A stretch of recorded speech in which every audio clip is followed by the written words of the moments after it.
Alright, so the book I read was A Clockwork Orange by Anthony Burgess. So, first off, why do you think the author chose the title? So, from what I know about A Clockwork Orange is something that's like unexpected and natural. And Burgess, he overheard a saying one time, and I didn't really know the saying, but I did some research on it, and that it's as queer as a clockwork orange. So that means that like it's something that is unnatural, it's surprising, it's just out of the ordinary. And this whole book, unnatural, things flying up out of the ordinary. You cannot keep track of what's going on. Everything's different. Everything's weird, and that's what makes the book like original. That's what makes the book entertaining. Is you go from one place to another, and with the main character, you go from one place to another, and you have no clue what's going on. And with the Clockwork Orange, it's like it's a title that's like it's interesting because it's a clockwork orange. You may be thinking, you see the color orange, you see clock, like you may be thinking time, but it literally has nothing to do with a clock. It has nothing to do with the words. It's all like a metaphor for what this book really means and what this book like is about, which is uncertainty and not knowing what's next and jumping from place to place and just expecting the unexpected. So the summary of the book. So the main character is Alex, and Alex is in charge of a gang that he calls the Droogs. So the gang is made up of Alex, Dim, Pete, and Georgie. So these four kids are about 15 to 16. Alex starts off, he's 16 years old in the book. But they go around and they're in high school, but not one time do they mention actually going to high school. So they're hanging out at their house, which is like in this sketchy area. It's poor. It's kind of weird where they are. And they're part of a gang, and they go and they hang out, and then nighttime comes around and they go and beat up people. They rob people. They abuse people, and they usually rape people. So they're pretty bad guys, and Alex is the leader. So at the start, whatever Alex says goes. So they go and start up at the house. Then nighttime comes around. They find a drunk man, homeless, on the street. And they go, and he's singing to himself. And Alex goes, I hate these drunk guys who sing to themselves. So they come up, and they have these costumes. They're in all white. They have facial, like, prosthetics. Like, one has a big nose. So you can't really tell who they are. They all have black top hats. And they go and beat this dude up and rob him. So then they walk and they go to a bar where they're selling milk. So they go and hang out at the bar. They know the owner, and they sell milk that's laced with drugs. So they go, they drink some of the milk, they hang out, and then they drive to this house all in the same car and in a nice Durango. And it's the four of them. And they go to this man's house. And early on, they show up and they knock on his door, and he's with his wife. And knock on the door, they say, there's been an emergency. We need to use your phone. There's been an accident. And the wife comes, and she goes, oh, I'll go figure out who it is. Opens up the door. They walk in. They take the wife. They beat up the husband. They beat up the wife. Then they tape the husband up, and they rob the place. And then right in front of the husband, while they have him taped up, they rape his wife. So they do that. Terrible. Then they bounce, they leave. So then they go back to their house and they're chilling. And the three other guys, they're thinking, like, we don't want to follow Alex's lead anymore. They kind of push back on what he's saying. But what they did, like, can get them really in trouble. Like, they do terrible stuff. So then they go and they go back to another house, which is rich. They find this lady who does yoga or stretching with cats. She's all alone. They go up to the house. All they want to do is rob the house. I mean, their plan is to beat this woman up, probably rape her, but they want the valuables and money in the house. Knock on the door. Knock on it, she doesn't answer. Or she answers, but she doesn't open up the door. She calls the cops. Before this happened, while they were going there, they were walking, and Alex and his boys were talking, and they're kind of pushing back, and they're along this little river, and Alex pushes his boy in the river. It was Dim. Pushes him, and then another guy tries to hit him. His other boy falls into the river. The other guy runs away. So they kind of push back against Alex, but he tells him, hey, I make the rules. I run the show, so you listen to me. So when they go and get into this house, Alex climbs up through a back window, gets in, beats this woman up after talking for a long time. And the plan was he was going to beat her up, then he was going to let his boys in, and then they were going to rob the house. So she had already called the cops because at the door, she goes, it's kind of weird. She called the cops while he was going to the door because they knocked at the door. He was going through the window. So he beats this woman up, starts to rob the house, opens up the front door from inside, and the cops are showing up. And his droogs, his gang, sees that, and they beat him upside the head. Their own guy, their own Alex, they beat him up with a milk bottle, knocks him out. Then the cops find him at the door while this lady was dead. He killed the lady inside. He uses like a vase kind of thing, and he beat her with it. So she's dead inside. He's dead, or he's not dead, but he's on the ground outside. And his boys, the Droogs, leave. So they arrest him. They take him to the facility, and then he works very closely with what's the guy's name? It was P.R. Deltoid. So he was the probation, like he was the leader of the prison. So he's in prison. He gets sentenced for 14 years. And while he's in prison, he's 16. He spends 2 years in there. He's a good citizen in the prison, and he's been reading the Bible, and he's getting along with Officer Deltoid by reading the Bible. And he likes the Bible because a lot of it, there's sex in it, and there's some violence. And that's what makes Alex go. That's what he's about. So he reads the Bible. He starts reading the Bible. He gets along with Deltoid. Then these doctors come in.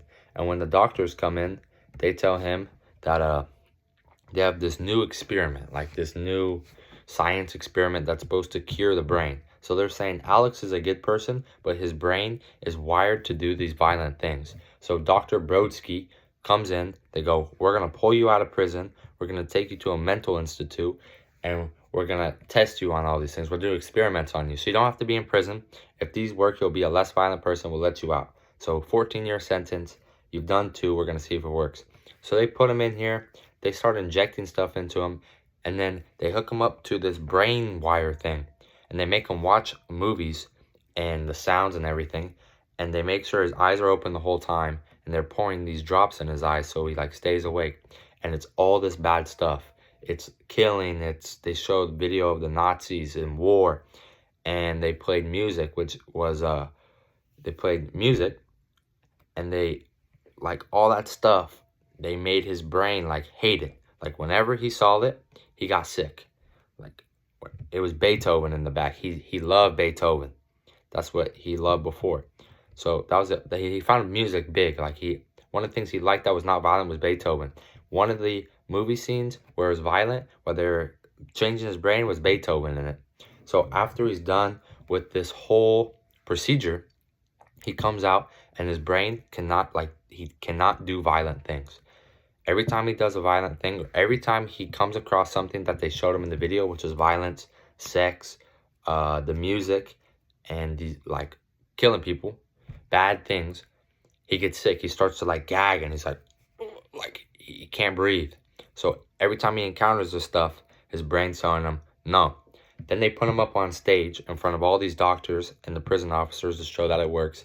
And they come out, and some guy slaps him, and he wants to slap him back. And before he slaps him, he's he can't. He gets sick. Then they bring this girl out, and then she starts touching him, and she gets naked, and he can't do anything. He starts getting sick. He can't put her hands on her because that was his violence before. He saw it in the video. Now his brain's completely changed. He does not do that stuff anymore. So he comes back home to his family, his mom and dad, and his mom and dad, who only had him as a kid, they have a guy living in their house who's basically replacing them. So he comes back. That guy starts talking trash to him about how he's a villain and how they let this guy out and he's not cool. And he comes up, he wants to fight him, and Alex starts to fight, and he freezes up again. The procedure worked, and it was crazy. So he lives his life for a little bit, and he's chill, and he's not fighting anybody. he's walking down the street because his parents tell him, you got to leave because we have this guy living with us and he's living in your room. And he finds the same homeless man who he jumped and he beat up and robbed. And he asks him for some money because back before the book, it's kind of like they bring the start to the finish. Like the author does a good job. So they bring the start, and it was him and the homeless man beat him up. The homeless man won some money. Now he's back after procedure. The homeless man asks him for money, and he gives it to him. And the homeless man looks at him and goes, I know who you are. You're the guy who beat me up. And it was crazy because he had a disguise on while he's beating everything up, but he still did that. So he goes, homeless man takes him to his friends, goes, he beat me up. Homeless guy start beating up. Then 2 police officers come. Police officers, they're part of his gang. They're the old drug members who changed. They look at him, they go, oh, you're the one who screwed us. We hate you. They take him to a water well, which is deep in the forest, and they dunk him. And they put him in the water, and they beat him up. And they go, this is for everything you did before. So then he comes back. He's looking for some help, and he walks from the forest to this house. And he walks in, he stumbles, and he's like out of it. He finds out it's the same people that he raped the guy's wife and watched him. It's those same people. So they get to him. They recognize who he is because he was in the papers. Then they try to help him out. Then he gets there, and then the doctor comes. And the doctor's like, what have we done to this guy? Like, we've almost cured him too much. So they take him out. They rework his brain, and they take him back to the violent person that he was. So they ended up changing him back to who he was at the end. So one of the following questions: which character do you think exhibited the most growth throughout the book? Well, it was Alex, but it's crazy that it was Alex who developed the most growth because he turned from a violent guy to a non-violent guy. But middle of the book, he goes from violent to non-violent, which is the biggest change ever. And then at the end of the book, they start changing him back to who he was. So he did the most growing, but he did the most growing by being violent, killing people, raping people, then going to prison, then not being able to do it at all. So that's a huge growth. And then he grows even more by going back to who he was before, which is crazy to think about. So he grows to a better human being, and then he almost grows backwards into the person he was before. So that's like a crazy way to think about it. And then is my favorite line in the book. So page, where was it? It was page 211, and it was, yes, there was, youth must go. Yeah, oh yes, but youth is only being the way that might be an animal. No, it's just like being an animal so much as being like one of those make-believe toys who barely sold in the streets. Like the little Cholovics made out of tin and with spring inside and then winding handle on the outside, and you wind up grr and off it. Itties like walking on my brothers. It was itty in the straight line and bang straight into the things, bang, bang, bang, and it cannot help what it's doing. Being young is like being one of those mainlinky machines. So what he's saying, I find this line pretty interesting because what he's saying is he was young before he was youth. He's saying when he was 16, now he's 18, that he was the youth, and that he was like these wound up toys, and that when you wound them up, he just had to go and he couldn't stop. And that's what made him kill people, made him fight people, is when he was wounded up by his boys or something else, he couldn't stop. And that was the youthness in him. That was the immaturity, that when something bad happened, his first reaction was to fight and be violent. And that's just how he was. And then if I could change one thing in the book, what would it be? I would change that in prison, it kind of just goes into his life as like right away of him going to the Bible. But like he had to spend 2 years in prison. Like obviously he was doing some changing while he was in prison, but it was kind of hard to tell that like he started reading the Bible and then they went straight to the change his brain to the psychiatric with the doctor. So I wanted to see in those 2 years that he was there where he wasn't changed, I was wondering, is he still beating up people? Is he still getting violent in there? Because whenever he was faced with a problem or a conflict in the real world with his gang, it was always violent. Faced with a girl, he was trying to have sex. Faced with a man, he was trying to beat him up. So I wanted to know what his 2 years were like in prison before he got this help and before his mind was changed. All right. Thank you.